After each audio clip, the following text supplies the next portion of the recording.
So here's the Van de Graaff generator, or not Van de Graaff, Wimhurst, all assembled. Got the belt at the back crossed over so it spins one disc the other way. Got these little brushes here, don't touch. Got the crossover bars here that do touch. They have to be arranged like you see there to be consistent with the rotation of your machine. When I initially set this up, I had the bars the wrong way. Wouldn't make any sparks until I turned it the other way. And I'm not turning it the other way because the thread here will unwind.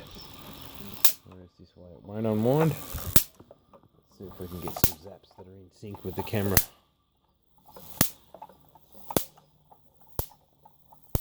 There we go. Seems to miss 9 out of 10 of them. Hopefully we'll speed up the winding. Oh, something's happened there. I've got a bit of a wobble in the disc there. I need to put a spacer either side to stop it wobbling back and forwards. But yeah, I reckon if I let's just discharge that. It's given me a wallop in the past. If I get these brushes nice and even, get in there with a pin and comb them all out.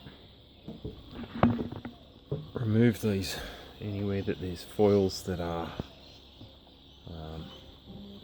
peeling away. Put fresh foil on, so I've got the tape, and that will let me open the gap up more, because the more you open the gap, the more it starts to break down across this area here.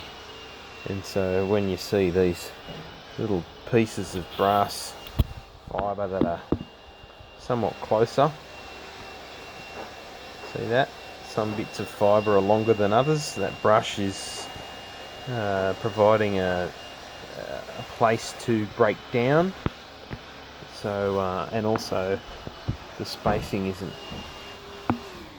really good with the wobble. See how the disc can flop back and forwards, and that can affect how it's close to. So the bigger the gap, the better it'll work, you know, because it's all about the gap. And when it's fully charged, you can actually pull back on these ones and get more. I've noticed that if I'm not turning it on a humid day, it'll stop. So there you go. I'll have to hit it with a hairdryer to get it going again. Thanks for watching.